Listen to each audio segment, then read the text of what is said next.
Welcome into hardcore Penn State football. Penn State rolls past Villanova 52-6. Was that enough? Is Penn State's offense ever going to get there? Or are they simply looking at a champagne supernova? We will wrap up the game, answer your fan questions, and figure out if this team is ready to face the Oregon Ducks in just over a week away. All that and more, please make sure to like the video and subscribe. Welcome into hardcore Penn State football. I'm Corey Listoki. With me, as always, the great Sean Kane. How you doing today, Sean? Good, Corey. What's a champagne with the Supernova? Have you ever heard that song I have not. by Oasis? Noah I Gallagher? have not. There's your homework. Is it a good thing or a bad thing? It didn't sound like a good thing from the way you. I would say not a good thing. I would say it basically means like, well, I think the guy was on drugs. Noel Gallagher typically was on drugs a lot, but I think it was sort of about like unable to reach into the sky and kind of be able to see something that you can't necessarily get to. Well, if we lose in the playoffs this year, bookmark that. That's going to be That's going to be the episode's name for our review. But there's lots of other interpretations of it. Interesting. But that was I think it's very psychedelic to a certain degree. But I think the way I took it as is, look, we know what we want the offense to be, and I just don't know if we're ever going to get there. And maybe I'm wrong on that. I don't really know. Penn State wins 52-6, beats Villanova. I don't think any of us were really worried about that part. But Sean, I would say yet again, a little uneasy coming out of this game. Yeah, I mean, there were things that I certainly didn't like. But then I think it's kind of one of those glass half empty, glass half full type of things, right? Because I will say, when I look back at what we were talking about after week one, right? We were talking about the defensive ends and how worried we were about them. And we were talking about the offensive line, and some people were worried about them. Well, I am less concerned about both those groups today. I am less concerned about the defensive ends. I think we got enough there. The offensive line has looked better every week. I still think we want to see them, especially in some pass pro situations, get better. But they did seem to play with a bit of a mean streak that we were hoping for this week. I get it's Villanova, but they were not playing with that same mean streak against FIU or Nevada. So that was definitely encouraging. Now, is it perfect? Hell no. So Drew Allar again did not play particularly well. And I think that's probably where you'd want to start with this with Drew. I agree with you. As far as defensive line definitely seems better than the Nevada game. Offensive line was moving people as they should against Villanova. So I agree with you there. Thankfully, we were able to avoid a similar issue to Villanova a couple of years ago. We finished with 237 yards rushing instead of the 85 we had a couple of years ago. So that was good that we don't have to have a red flag conversation about the running game completely. Drew Allar, I mean, if you just look at his game log so far this year, 84% completion against Nevada. He was 22-26 for 200 yards and a touchdown. I think you and I that was a Drew Allar game. That's great. Mm-hmm. So I don't think we were even upset with that game. I think really the concerns came after, week 2. And I don't think they got better, right? 16-29, 200 yards, 1 touchdown, and 1 interception. And I don't think I've ever seen Sean more of a yin and yang, just completely polarizing touchdown and interception. Like, if anything encompasses Drew Allar, it was this game from the standpoint of his touchdown was fantastic, right? His touchdown was remarkable. And he just threw it on the money, hit Trebor Peña in stride in a tight window. It was a thing of beauty. Not many quarterbacks in the country can make that throw, period. And then on the flip side, his interception was, for all the reasons why we are upset with Drew Allar, just god-awful terrible, right? He tries to check it down. He's late to the check down. He kind of, half-ass throws the ball, doesn't follow through with his mechanics, throws it on the inside shoulder versus the outside shoulder. Honestly, I don't know how much it would have mattered because the defender had jumped it from the get-go. They're lucky it wasn't a pick six, and it was just kind of like a duh kind of moment for Drew Allar. And I think that just a perfect polarizing look from his touchdown to his interception on like why we're all so frustrated with Drew Allar, because he can do and make the incredibly hard throws, like to the point of like we run more out routes than most teams because most teams don't have a quarterback that can even make that out route throw 50% of the time, let alone 75, 80% of the time. But at the same time, it makes you wonder, like, would it be better if we didn't have to throw out routes all the time and we attacked more of the middle field, which we've attacked less so far this year?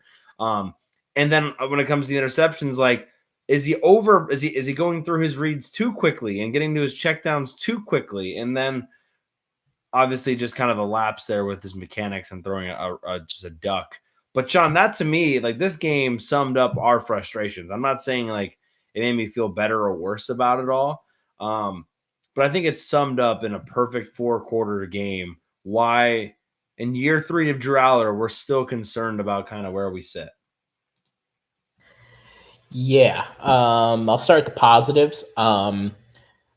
Positive is, that touchdown was an awesome throw. It was really a 30-yard rope, because I know we were at like 23, but where he threw the ball was right around the 30 to the goal line. Just very few guys can make that throw in college football. Very few in the NFL can make that throw. And I do think when he is playing free, when he is playing in a 2-minute, there may not be a better guy in the country than him. Begs the question, do we do that more when it's not a 2-minute situation? I tend to think we should. I think we should run with more tempo. I think Andy tries to do tempo throughout the game, but the thing with tempo is you need a first down first to really start establishing that tempo. You need to be able to get into a rhythm, and a lot of times that's the hardest part of that. So I think they would like to, but I think that has to be more of an emphasis where, and maybe more 3 receiver sets, spread teams out more. It just seems like that's where Drew is more comfortable. And I think it could also open things up for Singleton, and make things a little bit easier for him. A little bit more, right? Because I think what you're talking about, I think you're right. Like, why do you spread things out, right? Like, why? Because they did this with Clifford a certain degree as well. Mm-hmm. Like, for 2 reasons. One, spreading things out makes things easier because you know what the defensive assignments are. So, okay, I can very clearly tell we're in man. I can clearly tell we're in zone. I can clearly tell, what that nickel or linebacker is doing as far as zone coverage goes. And I know, okay, this isn't here. I'm throwing this. It helps me out. It helps me out a lot with my combo routes. Helps me out with my level concepts. Helps me out with any of my spot reads, things like that. But also, I think it helps Drew Allar in not processing things too quickly and not going through the reads too quickly. Because I think when there's a cluster of just bodies, I almost feel like he gives up on a read too soon and then moves to the next one. Where if he can kind of see it develop and he's got a little bit more time, I think he looks off safeties fine, does a lot of that okay. I just think he gives up on things too quickly just because it looks like a mess for a second. And he almost has to be like, read, gotta get rid of the ball, which I appreciate because he has low interceptions typically, and he doesn't hold on to the football, and he keeps us in manageable situations.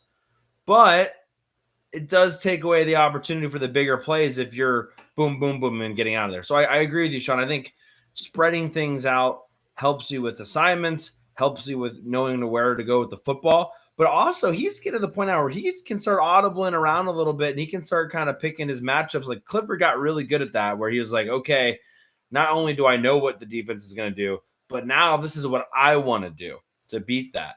And I think that's harder for Allar when there's, bunch formation, 2 tight ends, close to the close formation there. So anyway, please continue. Yeah, I agree with all that. So yeah, I think just spreading, I think it's just going to make things easier for him. And look, guys, we've talked a lot before throughout the years. Football's not really that complicated, and sometimes I think we overcomplicate it. Like, just play to the strengths of what your guys do. And if your guy is struggling, but he does something really, really well, try to push toward doing the thing that he does really, really well. And I think we're all going to benefit from this. And I think as opposed to last season, I think there's a lot more trust for the receivers, and there should be, because they're just better. So I think we could afford to go into more 3 wide sets with the 3 receivers, Hudson and Ross and Peña, and then have 1 tight end on the field, where I think last year they were more afraid of doing that because they didn't necessarily trust all 3, their top 3 receivers to be able to get open for good reason. Where I think this season they can do that, which plays into Drew's strengths. So I think you have the personnel to do it. And I think it's going to make your quarterback better, especially since, he hasn't had the kind of start that I think anybody really wanted him to have. Now, kind of the negatives from the game, that interception was pretty horrific. The defender was absolutely baiting him to do that. I can't believe he didn't realize that. And it was just a bad mistake. I do think one kind of turn into a positive. I don't think he let it bother him the rest of the game, though, which was good. As he walked to the sideline, I was saying audibly in my TV, just let it go. Let it go. It was a stupid play, but let it go. And I think he did. So that was encouraging. And, he's just missing too many open guys, right? Like, there are too many guys that short throws that he really hadn't missed a ton last year, where guys are open and he's just missing them. So I think a lot of it is like what you said, just getting better, consistent with your mechanics, throw in, throw out. If that's a term.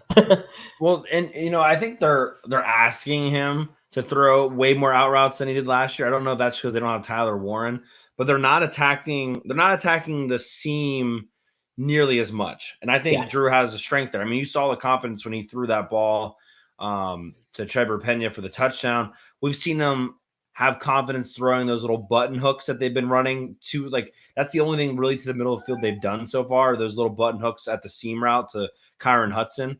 But they haven't ran a lot of Reynolds on the seam route. The only time I remember the FIU game, he did throw a really nice ball to Khalil Dinkins, put it where he had to put it, and Khalil Dinkins dropped it. But they haven't really gone to the middle of the field very much. And they've asked him to throw that out route a lot more than they previously have. And I was looking, I think Tyler Donahue came back with the statistics on it. Drew Allar did not throw under 60% completion percentage in any of the 12 regular season games. And he's done that twice now already this year. And I want to say Tyler Donahue also said it was 6 for the past 7. He's been under 60%. So that's a little bit concerning if you include the first 3 games this year and then some of the playoff and the Big Ten championship as well. So that's a little bit concerning. But I want to talk a little bit more about the offense as a whole and the red zone struggles in a second.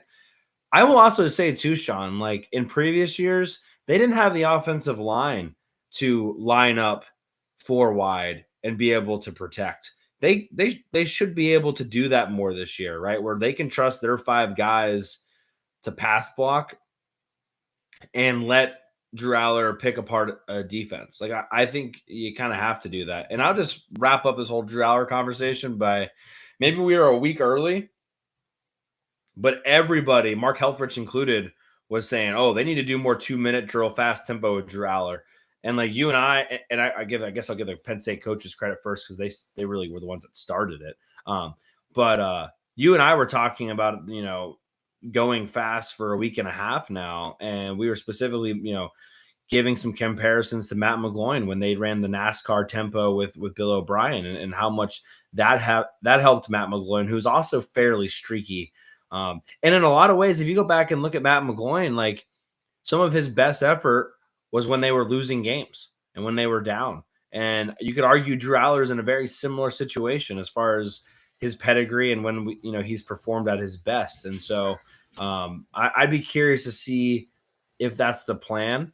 And also, Sean, like, how much more are they going to attack the field moving forward? Like, did they work on the out routes and the timing these first 3 weeks because they wanted to improve on that? Because you can't really practice it. I'd just be curious, how much more do they attack the field with crossing routes, with slants, with digs, with smash concepts, with levels concepts, just more post concepts in general? There's like, they've ran a couple now to Devontae and a deep one to Peña, but they haven't done it a bunch. And all, like I said, we've seen is the button hook. So I'm curious to see how much more they attack the middle of the field moving forward. We've seen a bunch of stuff to the outside, more than usual to the outside. Yeah, and I think some people get kind of confused, like we have to throw out the whole playbook. No, like a lot of this stuff we run. We just don't run it enough. So I don't think I'm not expecting us to run the Colt Brennan Hawaii air raid offense, because that's just not what we do. That's not what Andy's going to run. But just stuff that's in the playbook that's going to benefit us. So like you said, attacking the middle of the field, dig routes, slants, all that. I think we have the guys to be able to do that too. And, I know you mentioned Warren up the middle on the seam. I think Luke Reynolds could do that. I think Luke Reynolds has been awesome these past 2 weeks. And I think he's gonna have a bigger role as the season goes on. And, we all love Khalil Dinkins, but he can't do the kind of things in the passing game specifically that Luke Reynolds could do. So yeah, if you could go 4 wide with your receivers and Luke Reynolds, I think that's tough for a secondary to stop. If you could have your quarterback in a good rhythm. And then we have an improving run game. So that's kind of why I feel like the problems that we have in the passing game are fixable. We don't have to throw out the baby along with the bathwater to fix it. Yeah, and to your point, John, I think they have the personnel, right? Like I'm not sitting here and saying, man, they just don't have good enough wide receivers. They probably don't have a Jeremiah Smith on this team. But I mean, we've seen flashes from Peña, we've seen flashes from Hudson, we've seen flashes from Ross, where I'm like, yeah, they're going to be more than serviceable. They're going to be able to take care of us and do things. Luke Reynolds, by the way, 13 could all play in the NFL. Yeah, I think so too. I would say they're no worse than Mitchell Tinsley, who, by the way, had a touchdown catch for the Bengals. That's what I mean. Sunday. That's what I mean. Luke Reynolds, 13 catches, 142 yards, averaging 11 yards per catch right now on the season. Does not have a touchdown catch, which, by the way, the touchdown catches very spread out right now. Every single player that has one only has one. Khalil Dinkins, Joey Schlafer, we've never said that right, Devontae Ross, Kyron Hudson, and Trebor Peña all have one. So if you go back to like this time last year, it's probably not nearly as even. So they're getting the ball. Who would have thought that Joey Schlafer would have had a touchdown catch before Luke Reynolds? I know. I was happy to see Joey get a touchdown. We do have a fan question, Sean, more about opening up the offense. So we'll hold off a little bit more there. Mm-hmm. One thing I do want to get to just before we go back into maybe specifics, I just want to talk about the offense as a whole. Red zone touchdown percentage. Sean, we finally have 3 games. That's enough data points for me to start talking about statistics, which I love. Right now, Penn State is 83rd in the country in red zone touchdown percentage. They are only scoring touchdowns in the red zone 59% of the time. And I would argue, although I don't have the numbers, if you back that red zone number all the way up to like the 40-yard line, I bet that number is even worse because they've had a lot of field goals, inside of 40 as well. In 2024, they finished 16th in the country at 73%. So if you're like wondering right now kind of where they're at or where they hope to be, you would hope the non-conference games start maybe over making it seem better than it actually is. No, like right now they're starting way lower than they would like to start. If you're curious, Sean, if you were to just look at the non-conference games between last year and this year, Penn State scored touchdowns 86% of their red zone visits in the non-conference in 2024. Mind you, one of those games is on the road at West Virginia. This year, they are now 27% worse. So take that for what you will. I think a lot of things, Sean, you and I can talk about, and people are going to make that, well, they're just warming up and they're scrimmaging and they're just doing this and trying concepts. And even if we wanted to meet them somewhat halfway on some of that, no, they're not trying to get to the red zone and not score touchdowns. And even if they were, they shouldn't be doing it 27% worse this year than last year. So they're like, to me, I am waving a yellow flag here. I am concerned. We talked about it during the Nevada game, after the Nevada game a little bit, but I'm officially concerned. Coming out of the non-conference play, I am concerned about scoring touchdowns in the red zone. And you're about to go up against an Oregon team that's just not going to let you, walk in and score touchdowns all the time. So, and obviously touchdowns are going to be at a premium. You can't be settling for field goals against top 10 teams. And that's what they've been doing against, top 100 teams. Yeah. It's definitely a concern right now. I would say I still gotta, we'll see what happens when Big Ten play starts, of course, and we have some time to go over things in the bye week, but still, like, we're not playing a murderer's row of teams here. Like, this is kind of our time to really this is kind of a time where you build up your stats and you kind of flex a little bit. And they just hadn't done that in the non-conference, which is disappointing. Like I said, we're barely in the top 90. So, I mean, I think a lot of it can be improved upon, just running the ball better consistently. Drew making completions, and so I think a lot of it we can get better on, and I don't expect to be the 83rd ranked team in red zone offense by the end of the season. I don't. Right. But if we're around there, if we're not better than 30th, I don't see this team doing the things that we're expecting it to do. And we all love Ryan Barker, but I don't think we're not scoring touchdowns to see more of Ryan Barker, where he could build up his Lou Groza Award resume. He might win it at this point. I mean, he might. 9 for 10, I think, technically, with a blocked field goal. Just to wrap up that thought, Sean, Oregon's only allowed 3 red zone attempts this year. So you get down there, you're going to need to find a way to score points. I know they haven't really played anybody, and then if you're curious and you want to look ahead to Ohio State, they've only allowed 4 attempts this year, and they have not only not allowed a touchdown, Ohio State somehow has not even allowed any points in the 4 trips that their opponents have had so far this year. So not great for opponents. Great for them, not great for us. Oregon did also have one of those sleepy games in Evanston. They did, and they did not cover. They did not. They're up decent, and then it just didn't really do much in the second half. Yeah, like they kind of had like the opposite of how games usually go. They got up early, but then they didn't do anything the rest of the game, where usually you just kind of sit around for 2.5 quarters, and you're like, oh, you're playing a football game. And then you go and, you beat them by 20-plus points. But, yeah, they kind of had the opposite kind of game. So just a weird place to play. Yeah, I would say, too, I haven't watched that game. That's on the list this week as we prepare for the Oregon Ducks. More to come, obviously, with that as well. Sean, what else did you get out of this game? I don't know if you want to talk defense a little bit. Wherever you want to go, I'm ready. Yeah, let's talk a little bit running game. I know there had to be an emphasis to get Nick Singleton the ball more. And that's why you saw a 2-to-1 ratio between him and Kyron Allar. I know Franklin just kind of said, well, that's just kind of the way that the game went. I don't necessarily believe that. I think it's kind of like a half truth. Like that's the way they wanted to go.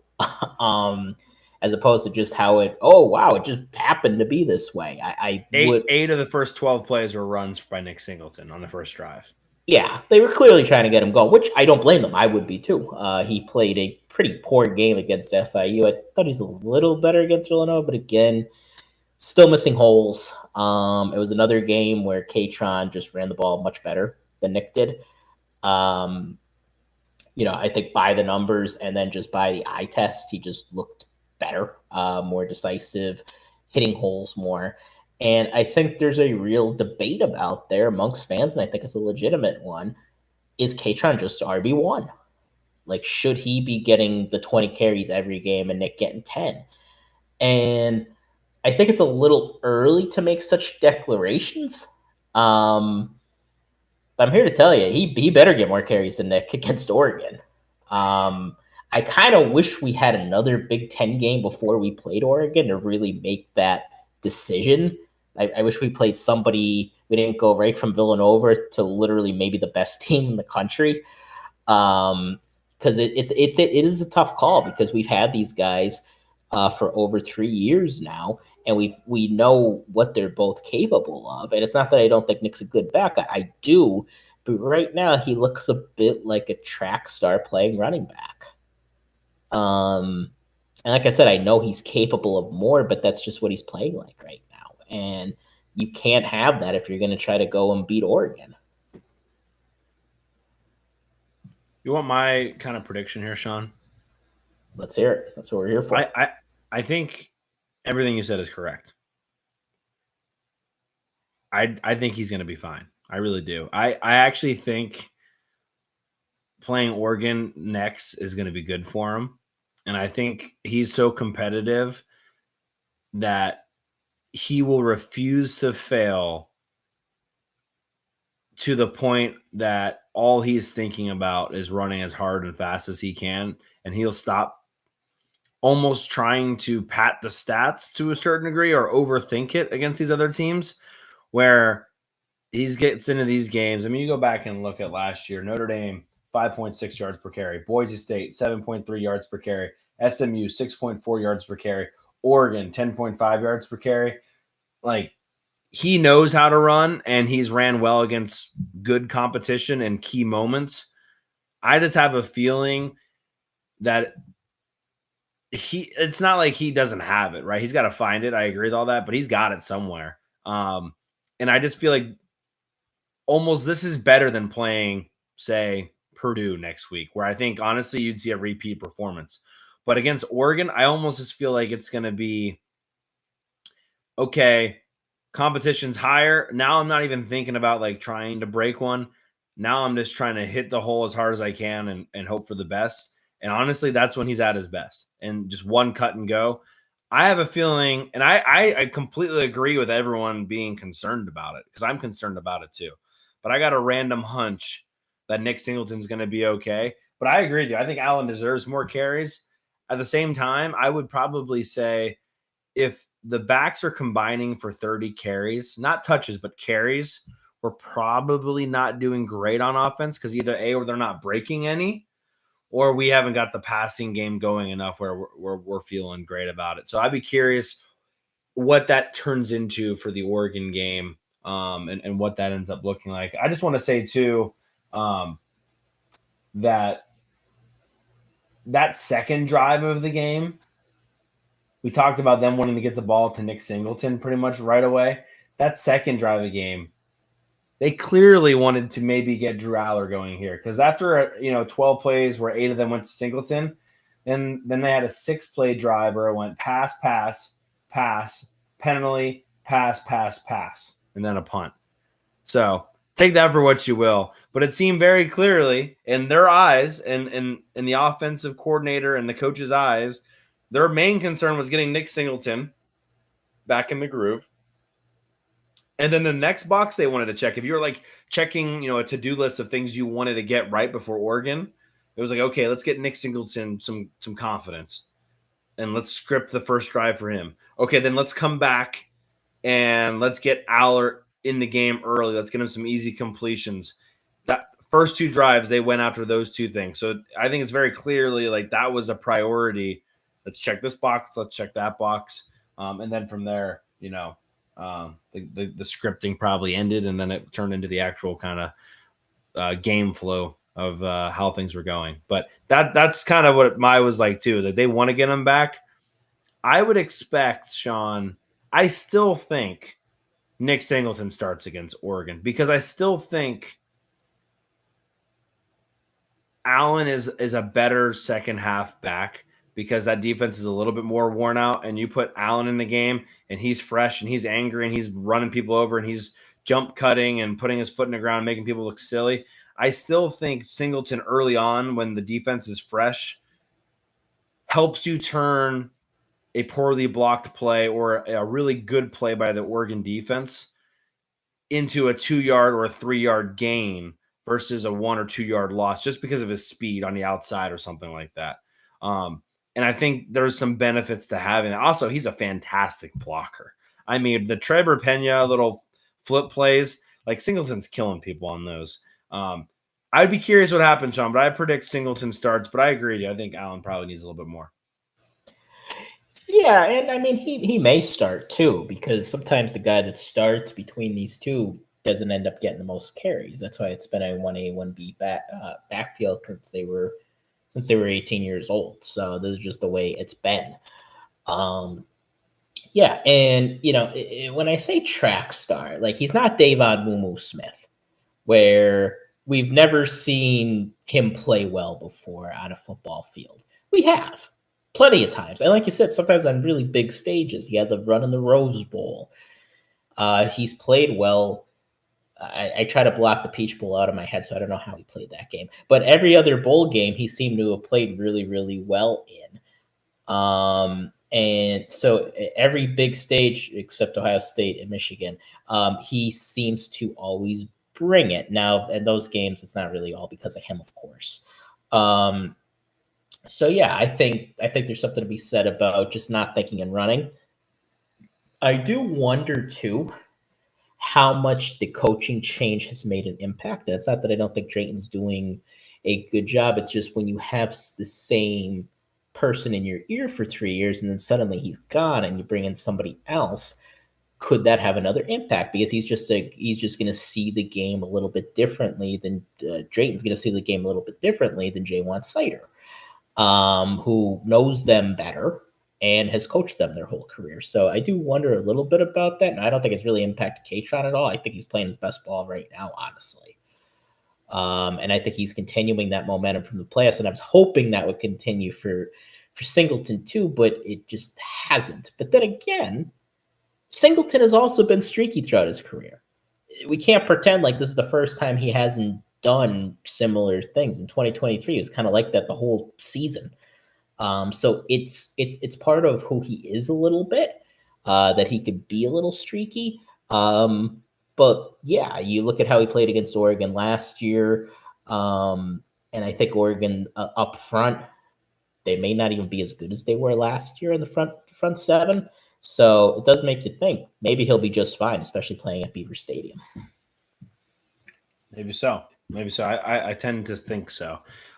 Before we get to the fan questions, I think that's going to drive a lot of the show today. I just want to talk a little bit about the linebackers. I thought this was by far their best game. And I mean, I think that's obvious because, you can see in the ticker below, Amari Campbell and Tony Rojas combined for 3 sacks and 5 TFLs. They played very well. Dom had a couple big moments too. He didn't necessarily get a sack, but he had some really good pressure on the quarterback that led to some pretty terrible throws. And so linebackers, the starters played great. I thought And I don't know if this was like the next step in the Jim Knowles defense, but I thought Knowles let him attack a little bit more. I thought they weren't, and I think Franklin said after the game about this too, just felt like they were not only knowing where they were supposed to go, but they were just like feeling the game instead of reading the game. And I just felt like they were quicker.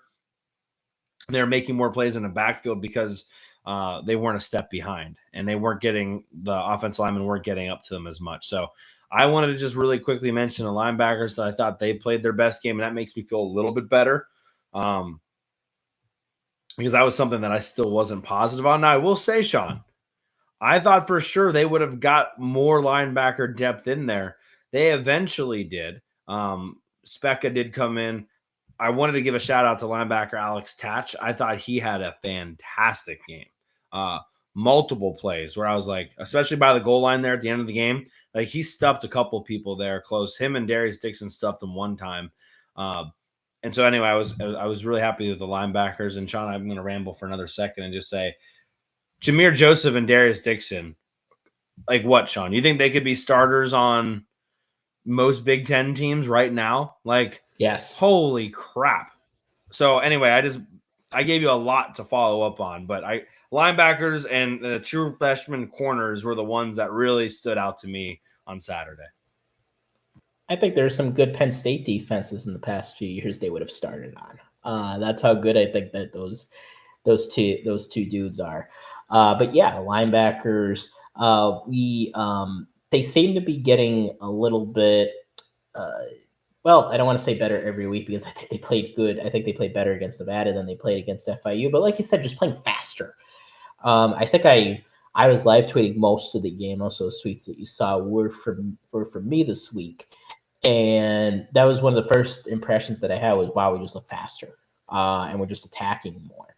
Now, part of that function of playing Villanova was much slower, maybe, but I don't even think so because it wasn't even just faster that we just looked faster than the other team. We were just more in the right spot. We were more decisive. We read things a lot quicker. And that means there's comfort in this defense that has been growing steadily every single week. And I think Rojas showed what kind of potential he has. And I think what we've seen from him particularly, we just want to see more consistency. And he like that's how we want him to look every single week. I thought Campbell also, like I didn't think either of them played great against FIU. I think they were both much better this week. And like you said, I think this was the best game of the year for Dom DeLuca so far. And that just really the depth for the whole defense, because we were playing against the first team Villanova offense, I think the whole game, and we had our backups in for a quarter and a half, and we didn't give anything up until the very, very end. Sorry to all you gamblers out there, but they really held up really, really well. And I get it's Villanova, but they all you could just kind of see that.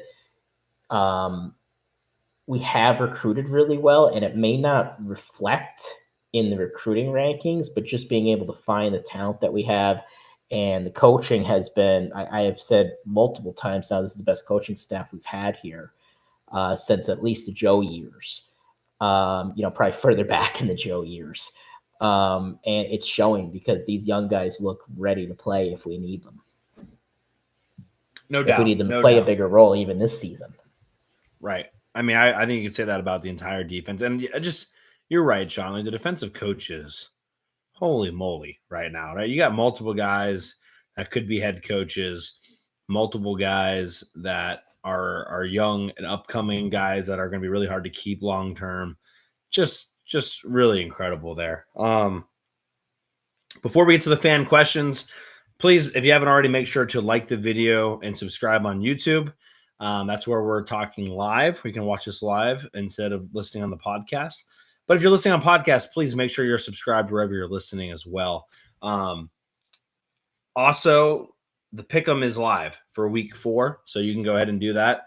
That link is in the description of the YouTube video. It's also in the description of the podcast and obviously on Twitter, Hardcore PSUFB as well. There, we also ask fan questions. And so today we said we will take your questions for the show, And then we also asked folks 1 through 10, how prepared do you think this team is for Oregon heading into their bye? Now, we asked that on Sunday morning, so we at least let people maybe get sober up a little bit before they give us their responses. Because if I ask questions or if I ask for questions on Saturday night, no, it's never usually it's a little bit different than Sunday. We'll just say that. Let's just start from the top here. This one's from Mudbug, longtime listener to the show. He gives it a 6 right now, but with 2 weeks of practice, he thinks they'll be prepared, and he says it'll be a 9. They will be prepared, but will they execute, is what he says there. His question: is it fair to say we have no idea how this team will show up and perform in the whiteout? I honestly don't know if we will win by multiple scores, have a close game, or lose by multiple scores. Sean, is it fair to say we're just basically guessing right now as far as where this team is at? Yeah, a little bit. And you know something, I was saying to my parents a little bit, like, we still don't know how. I feel kind of, even though we have 3 games, nothing's really changed, right? Like, we would still have the same exact questions, even if we won these 3 games 70-0, right? We'd be like, well, how are we going to look with adversity? Because we're probably going to face at least a little bit of adversity against Oregon. How's this offense going to execute on the biggest stage, on a much bigger stage?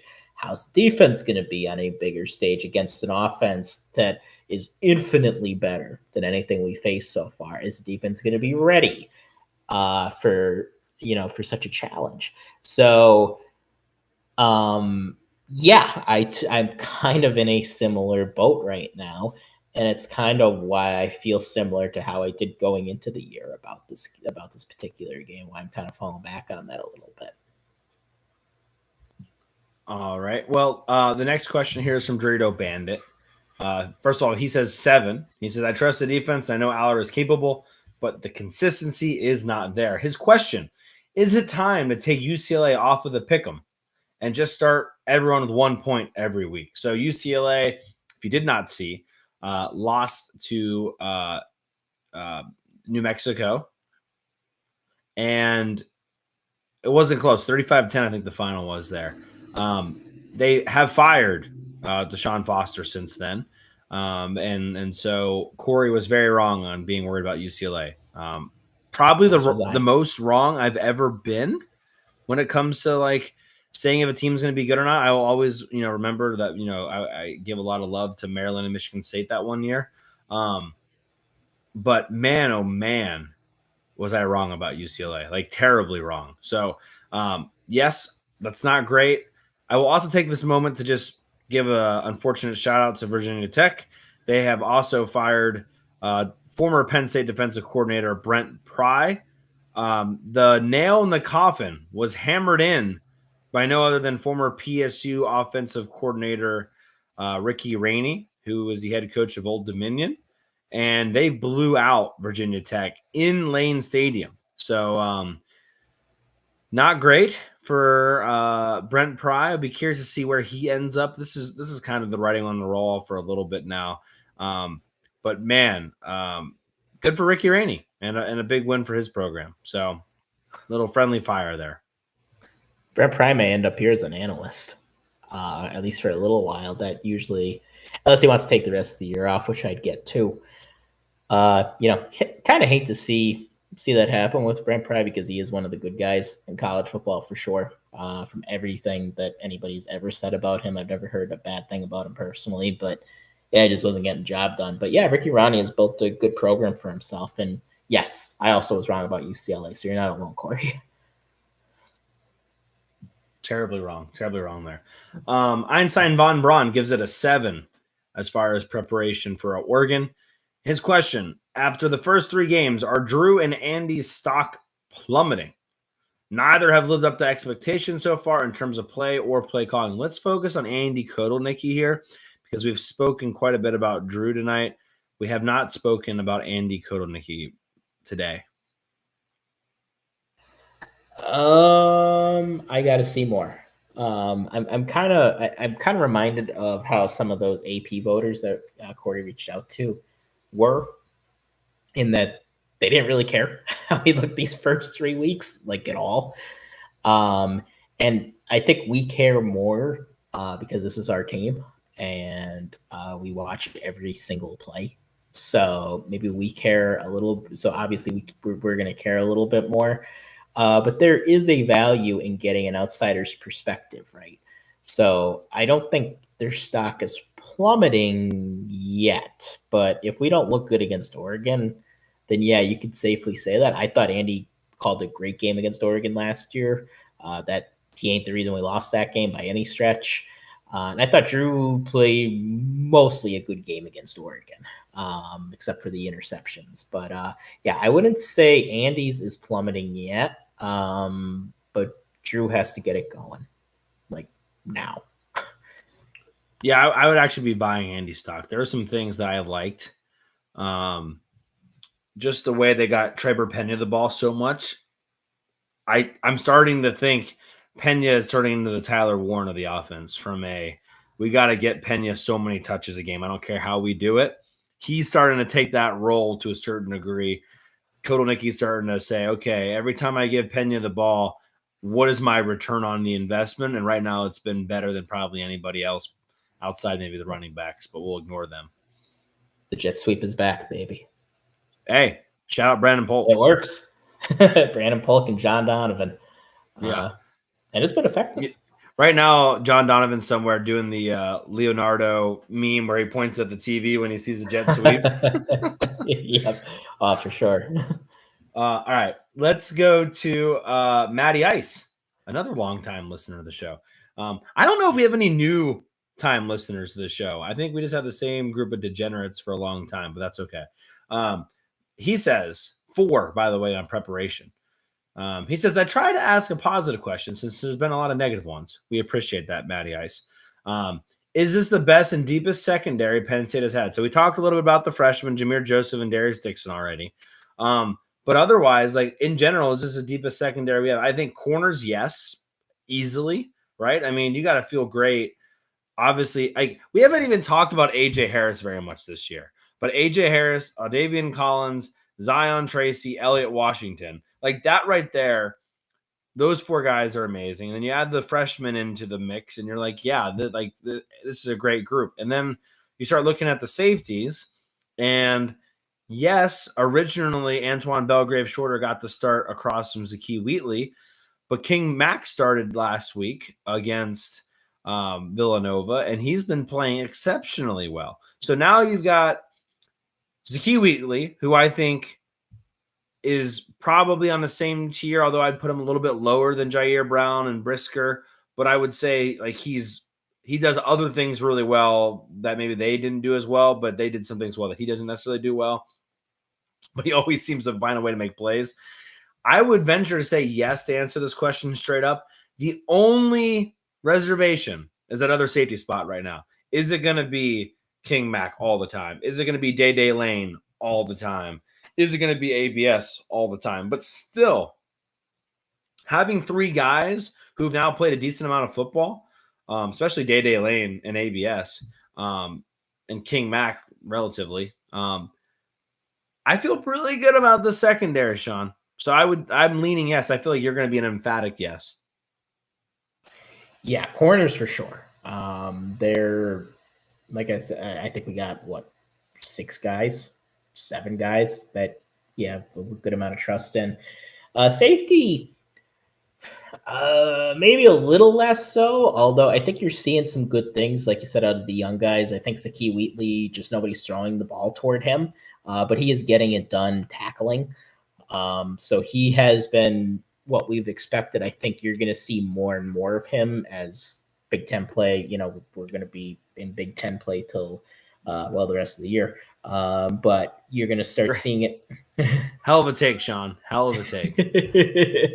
Yeah, but something, Corey, the one game where the secondary really didn't play well last year was Oregon. Yeah, so that is in the back of my mind a little bit, that the secondary just didn't look good. I thought they played much better against Ohio State, and they had a better receiving core. They had Jeremiah Smith. Now, I think Oregon had a better quarterback, but still, there were more athletes to worry about from Ohio State, and I thought secondary looked much better against them than they did against Oregon. So the biggest test is still ahead of them this week. But yeah, I think the secondary is a deeply and very talented group. Okay. All right. This one, next question here is from Lucas Powers, a longtime listener of the show. He says, do you think playing a better non-conference would have helped this team care more the first 3 weeks? To me, it looked like they were going through the motions because they know they'd win. Well, I don't think this team has adopted the 1-0 mindset, to be frank, right? I don't think the coaching staff adopted it. I don't think the players adopted it. I think this was very much, hey, let's see what we can work on. Again, not that they're vanilla. In fact, you could argue they're the opposite of vanilla because they were maybe working on things that they weren't good at. But they definitely came in with a mindset of like, and Franklin said this in press conferences, we are going to get a lot of guys in the rotation. Well, you don't say that, and it's up to them to figure out how they phrase it and motivate their players. But you don't say those things if you think there's a chance you lose the game. Like Franklin's not going to say, yeah, we're going to try to play 70 people against Oregon. Like that doesn't come up in conversation for preparing for Oregon or a top 10 matchup. So yeah, I think they did. It would be cool. So I do think there's like obvious human nature side of this to a certain degree. However, I don't know if it matters if the team cared or not for these first 3 games, just to be honest with you. Like, I don't remember who posted it, so I apologize. But someone posted the non-conference scores for the Michigan Wolverines national championship team and Ohio State Buckeyes national championship teams in their respective seasons. And like, yeah, Ohio State blew out a couple of people. Michigan had some really close games. I think they're still trying to figure out who their quarterback was going to be. But the point being, if you win a national championship, no one's going to care about these games at all and what the scores were. No one's ever going to look at any of that. And I think you said that last week. But right now, that's all we can care about. In fact, if you beat Oregon, probably no one's going to give a shit about what the score was against FIU at the half. So I don't think it's important to care necessarily about these first 3 games or to necessarily peak in August or September, because I've always said you don't want to do that anyway. So I'm okay with them not, but I think it's more of an interesting concept or thing to maybe sit back and think about more of like, how do they phrase it internally? Because they couldn't go with the 1-0 mindset because that's not how anybody was thinking in that locker room. Yeah, and I think Franklin's actually said before when we've played teams of this caliber, and he's been asked questions about getting guys in, and he more or less said, well, we're just trying to go 1-0 this week in years past. And I think part of that is a reflection of how good he feels about this team, because I think he knows that this team is very, very, very, very good. And when they're clicking, they might be the best team in the country. And I think he knows that. But it is a bit of a departure from what we're used to. And I feel like people aren't talking about that a lot, that he hasn't been preaching the 1-0 thing. Like, I still think at every press conference after when he goes, we went 1-0 this week. But that's really the only time we hear it. And it used to be like a common refrain. Now, I think if a reporter started talking about the Oregon game before FIU, he would immediately go back to, well, we're just focused on FIU. We're trying to go 1-0 this week.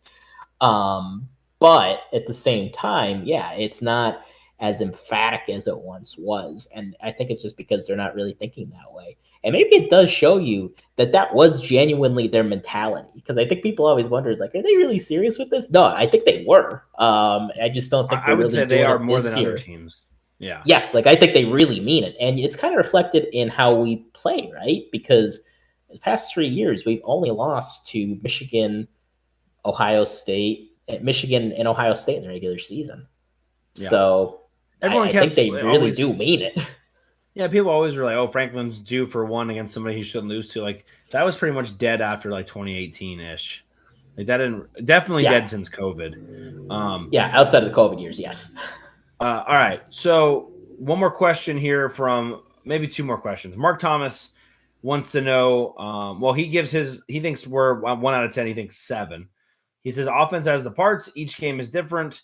The law of averages coming into play. Oregon will have won 16 straight games in regular season. Streaks don't last forever in the Big Ten. His question, most underrated and overrated position groups on the team. Sean, do you want underrated or do you want overrated? I kind of want underrated. All right, go ahead with underrated. Underrated, I'm going to kind of cheat a little bit. I'm just going to say special teams. I think the special teams, seriously, is not only one of the strengths of this team, it could very easily be Penn State's best special teams under James Franklin as an entire unit. And I don't just mean kicking, because I know they had Jordan Stout, but what Gabe Nwosu is doing from a kickoff is basically just one tier below Jordan Stout. But I think Gabe Nwosu, he averaged like 50-something yards per punt again last weekend. He's doing phenomenal things punting the football right now. Like piss missiles is what he's doing right now when it comes to punting. And then you couple in the kicking, which Ryan Barker has been, knock on wood, just excellent. Like Mr. Automatic. Even into the 40-yard range, which I wasn't sure how he was going to do outside of 40. And, well, he's been reliable outside of 40. So take that for what you will. But the most impressive thing to me, Sean, is we finally have a return game. Like there's been many years where our return game has been nonchalant, has not been a weapon, has not been a concern for opponents whatsoever. And we have probably the best punt returner since Jahan Dotson.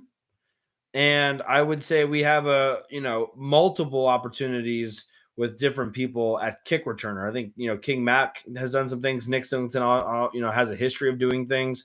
Quentin Martin isn't healthy, but when he's back and healthy, he can still do things. So the return game, I think, to me, is why I'm saying that, is like Devontae Ross is a threat at punt returner. And that changes things as far as field position goes and how people treat you in the punt game. So underrated position for me. I'm not going to say a specific punter, kicker, punt return. I'm missing a cheat and say special teams. I don't think they're getting talked about enough. And unlike some years, I think special teams could actually win us a game. Yeah, I like special teams. That is a good outside the box pick. And we talked a little bit before about offensive line being like insurance, like car or health insurance. You never talk about it unless unless it's really bad or really crappy quality. Same thing with special teams. Like we've had really good special teams outside of Gabe kicking a couple balls out of bounds. It's been really, really good. And it's like, nobody's talking about it. But if we were missing if Ryan Barker was missing a lot of these kicks, like 4 of our questions would be about place kicking. It absolutely just would be. So anyway, I got to go Mr. Negative here. And I don't really feel like any of our groups are overrated, but if I had to pick one, I'd probably go quarterback. And I know that might ruffle some feathers out here. But our starting quarterback's QBR is currently outside of the top 100. And there are people talk about him being the number 1 pick in the draft. Not great, Corey. Maybe a tad overrated right now. But again, it's hard to make a definitive statement like that with just a 3-game sample size. So I'm saying that right now because the question was asked and we answer all our questions here. We don't hide from questions. So right now I'd probably say quarterback. And it's just because I had to see more from Mr. Allar. Yeah, I would also say, being the number 1 pick is not necessarily synonymous to being an excellent college football quarterback. Ask Quinn Ewers about that. But yeah, I would agree with you as far as there being some. Now, I will, if I had to defend Drew Allar right now, what I would say is they have not let him run the ball.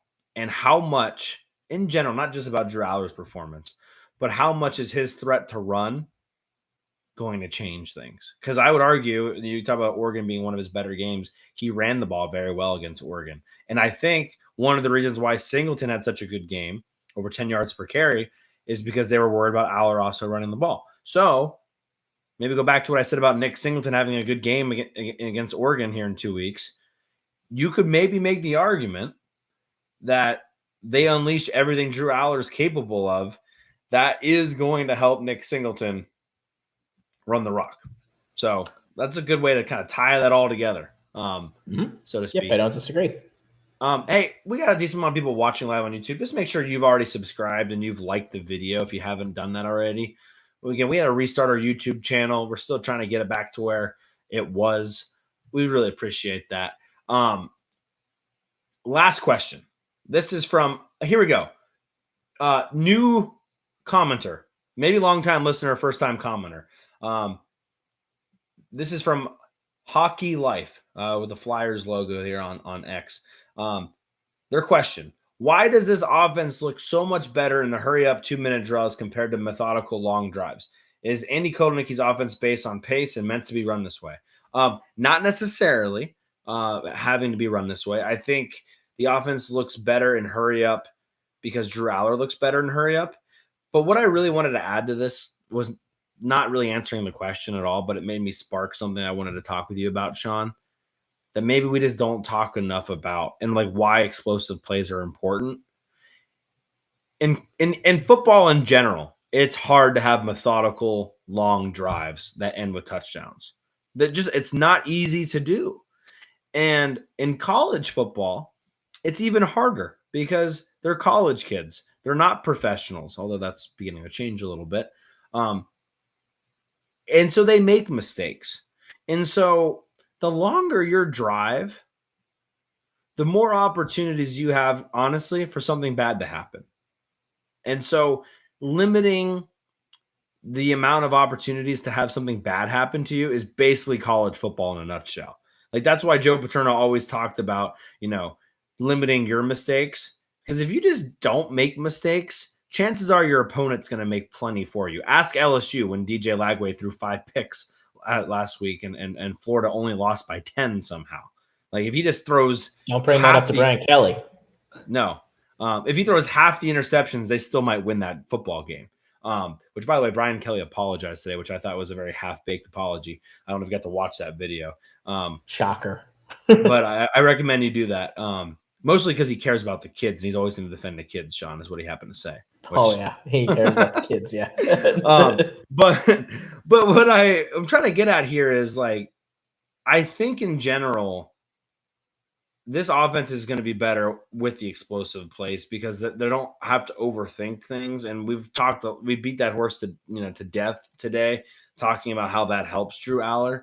But I think in general, I think Andy Kotelnicki's realized that tempo not only helps Drew Allar, but it also and happened against Villanova. It puts the defense out of position sometimes. They're not set sometimes. It gives their offensive line an advantage. It gives their receivers an advantage because they know where they're going. It obviously helps Allar as well. So all those things combined, I'm not necessarily saying Andy Kotelnicki's offense is always built on that pace, but I do expect you to see more of it because it gives them an advantage where I think they need an advantage right now.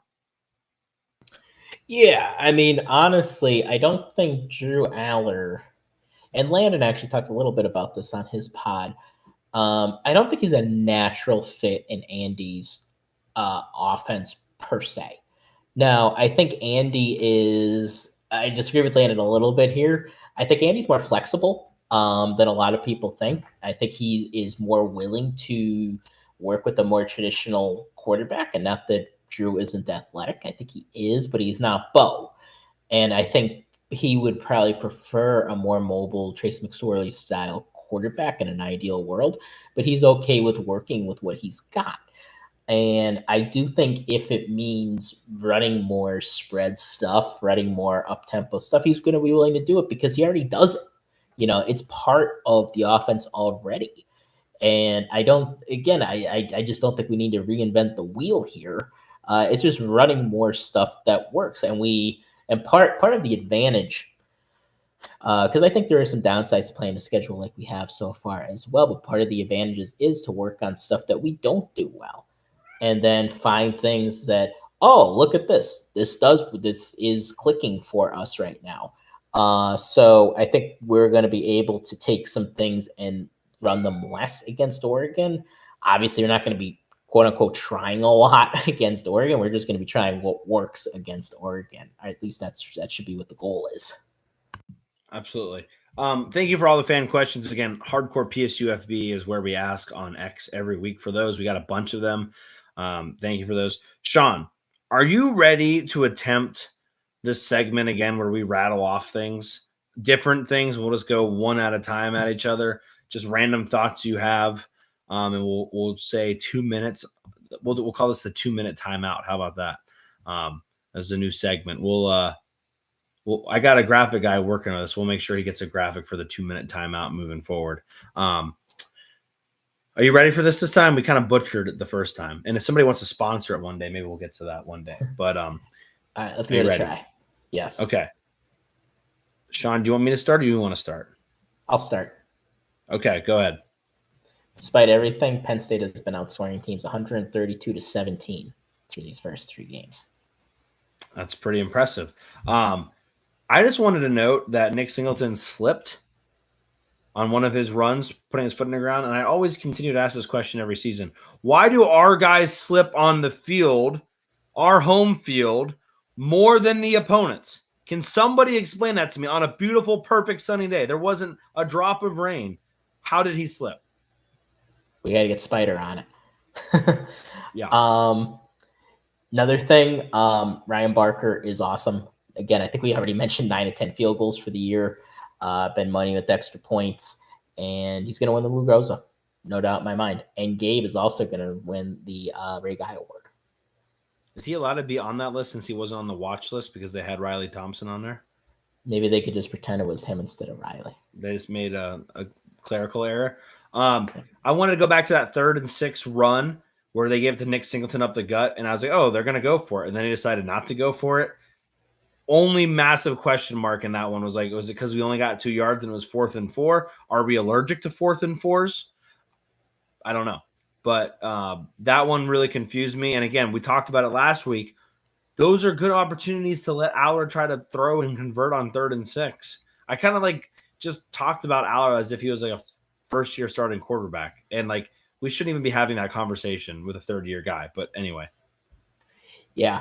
Another thing I wanted to mention, we did have some bumps and bruises coming into the year. No major new injuries to the first 3 games. And I think that is very, very important. That was one of the things that I was worried about through these first 3 games, that we might get banged up. We really haven't. Knock on wood. I'm not literally knocking on wood right now. So very, very important to get through these first 3 games without any new injuries. Kyron Hudson had another play where he kind of ran himself out of bounds.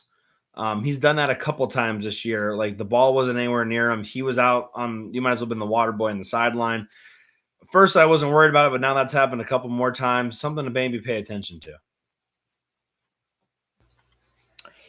Yeah. Let's see here. I might be out of things.